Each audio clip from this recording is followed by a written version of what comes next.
নমস্কার বন্ধুরা, আজকে আমি বাংলার বাড়ি নিয়ে আলোচনা করব।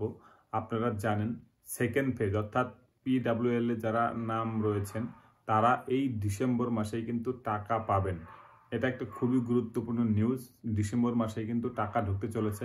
আজকের এই ভিডিওতে আমি আপনাদের দেখাবো কারা কারা টাকা পাবেন এবং কোথায় গেলে পরে আপনি লিস্ট দেখতে পারবেন। তাছাড়া বাংলার বাড়ির জন্য অ্যাকচুয়াল মাপ কি রয়েছে, এস্টিমেট বা কি রয়েছে, সমস্ত কিছু আজকের এই ভিডিওতে আলোচনা হবে। তো বন্ধুরা, যদি চ্যানেলটিতে নতুন হয়ে থাকেন তাহলে অবশ্যই চ্যানেলটিকে সাবস্ক্রাইব করবেন, ভালো লাগলে লাইক কমেন্ট শেয়ার করতে একদম ভুলবেন না। তো চলুন দেখে নিই বাংলার বাড়ি সম্পর্কে কি তথ্য রয়েছে আজকের এই ভিডিওতে।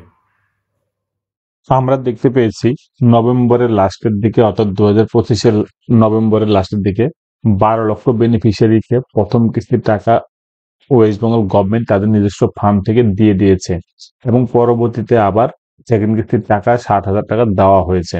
এবার যেটা গুড নিউজ সেটা হলো 16 লক্ষ বেনিফিশিয়ারি আরো যারা রয়েছেন অর্থাৎ পিডাব্লিউএল হিসাবে তাদেরকে বলা হচ্ছে যে ডিসেম্বরের প্রথম দিকে অর্থাৎ 3রা ডিসেম্বর থেকেই কিন্তু এই টাকা দেওয়ার কথা রয়েছে এবং কিছু কিছু জেলাতে এবং ব্লকে কিন্তু ডিসেম্বরের 3 তারিখ থেকে কিন্তু টাকা ছাড়া হবে। আপনারা জানেন প্রায় 28 লক্ষ বেনিফিশিয়ারি যারা ছিল তাদেরকে কিন্তু এই বাংলা বাড়ির প্রকল্পে টাকা দেওয়া হবে বলে ঘোষণা করেছিল পশ্চিমবঙ্গের স্বয়ং মুখ্যমন্ত্রী মমতা বন্দ্যোপাধ্যায়।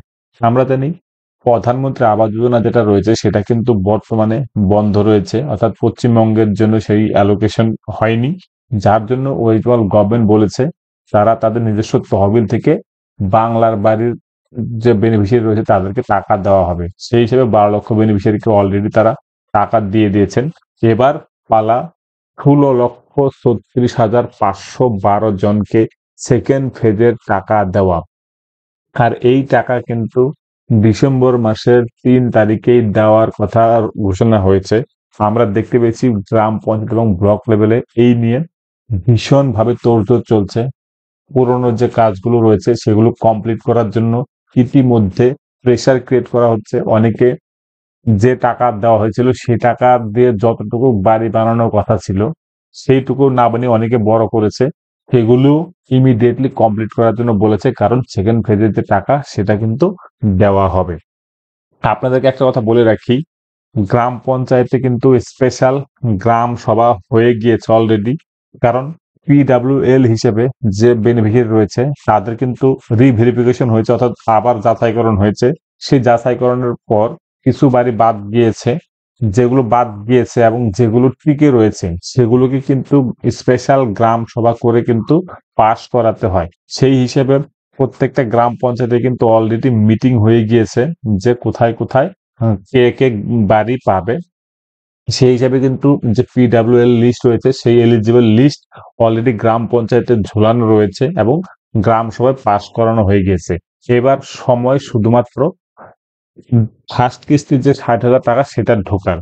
এই অবস্থায় আপনাদের বলে রাখি, আপনারা কিন্তু অবশ্যই যখন টাকা পাবেন সেই টাকা দিয়ে কিন্তু নির্দিষ্ট যে মাপ রয়েছে সেই মাপ অনুসারেই কিন্তু ঘর বানাবেন। না হলে পরে যেটা সমস্যা হয়, আপনি যদি বড় করে বানান তখন কিন্তু আপনি 2 কিস্তি যে টাকা সেটা দিয়ে কিন্তু কমপ্লিট করতে পারবেন না। আপনি এখানে যেটা দেখতে পাচ্ছেন সেটা হলো গিয়ে একটা বাংলার বাড়ির জন্য মডেল ড্রয়িং, যেটা পশ্চিমবঙ্গ সরকারই কিন্তু প্রোভাইড করেছে।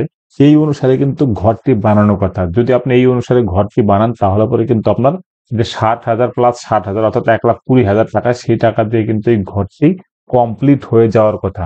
কিন্তু সবাই যেটা করে যে তারা আরো নিজের থেকে কিছু টাকা ভরে বাড়িটাকে আরো বড় করতে চায় বা সুন্দর করতে চায়। যখন সে করতে যায় তখন কিন্তু এই টাকার মধ্যে হয়ে ওঠে না, তখন কমপ্লিশন দেখাতে গ্রাম পঞ্চায়েত বা ব্লক স্তরে ভীষণ প্রবলেমের সম্মুখীন হতে হচ্ছে। তো আপনারা অবশ্যই ট্রাই করবেন যে টাকা দেওয়া হচ্ছে যে মাপ করার কথা সেটাই করতে। দেখুন এখানে দেওয়া হয়েছে যে কত বাই কত ঘর হবে, অর্থাৎ একটা বেডরুম হবে যেটার মাপ হবে 3.6 মিটার ইন্টু 3 মিটার, আর কিচেন ডাইনিং কাম কিচেন একটা হবে যেটা 3.6 ইন্টু 3 মিটার। ঠিক আছে, এই অবস্থাতেই কিন্তু আপনাকে বাড়িটা বানাতে হবে। আপনি যদি এর বেশি বড় করে বানান তাহলে পরে কিন্তু সেক্ষেত্রে আপনার টাকা বেশি লাগবে এবং এটা নিয়ে কিন্তু অনেক প্রবলেম অলরেডি গ্রাম পঞ্চায়েত ফেস করেছে, কারণ বেনিফিশিয়ারি দেখা যাচ্ছে তারা ঘর কমপ্লিট করছে না। এটা হলো কি অ্যাপ, যে অ্যাপের মাধ্যমে জিও ট্যাগিং করা হয়, অর্থাৎ প্রত্যেকটা বাড়ি কিন্তু জিও ট্যাগিং করা হয়। এই অ্যাপ দিয়ে নির্দিষ্ট গ্রাম পর্যায়ে যারা কর্মী রয়েছেন তারা কিন্তু আপনার বাড়িতে গিয়ে জিও ট্যাগিং করে দিয়ে আসবে। আর এটা রয়েছে বাংলার বাড়ির একটা এস্টিমেট, যেই এস্টিমেট ধরে কিন্তু আপনি বাড়িটি বানাতে পারেন। এখানে ইট রয়েছে, অর্থাৎ কত ইট লাগবে সেটাও কিন্তু ধরা রয়েছে, কত টিন লাগবে, সে কতটা বক্স কাটতে হবে, মাটি কতটা কাটতে হবে, সমস্ত কিছুর হিসাব কিন্তু এখানে দেওয়া রয়েছে। সিমেন্টের বস্তা কত লাগবে, এখানে দেখা যাচ্ছে 19 প্যাকেট সিমেন্ট লাগবে, ঠিক আছে। তারপরে আপনার শাটারিং এর জন্য কি ধরা রয়েছে সমস্ত কিছু কিন্তু মেনশন করা আছে। আপনি যদি এটা না পেয়ে থাকেন তাহলে অবশ্যই গ্রাম পঞ্চায়েতে যোগাযোগ করে নেবেন যে কতগুলো ইট লাগবে, কতগুলো আপনার সিমেন্ট লাগবে। দেখুন এখানে ব্রিক অর্থাৎ সিমেন্ট ইট যেটা ধরা রয়েছে সেটা হলো কি 8,870টি ইট ধরা রয়েছে, অর্থাৎ 20,960 টাকা ধরা রয়েছে ইটের জন্য, এবং প্রত্যেকটা ভাগ ভাগ করে কিন্তু অলরেডি ধরা রয়েছে। আপনারা অবশ্যই চেষ্টা করবেন এই অনুসারে বাড়িটা বানানোর জন্য, না হলে কিন্তু আপনি কমপ্লিট করতে পারবেন না। সেক্ষেত্রে কিন্তু গ্রাম পঞ্চায়েত আপনার এগেনস্টে স্টেপ নিতে পারে বা নোটিশ প্রদান করতে পারে, কারণ আপনাকে নির্দিষ্ট সময়ের মধ্যেই বাংলা বাড়ির ঘরটি কমপ্লিট করতে হবে। তো বন্ধুরা ওয়েট করে থাকুন কবে টাকাটা ঢুকবে। ধন্যবাদ বন্ধুরা ভিডিওটি দেখার জন্য। যদি কোনো কিছু জানা থাকে অবশ্যই কমেন্টে লিখে জানাবেন।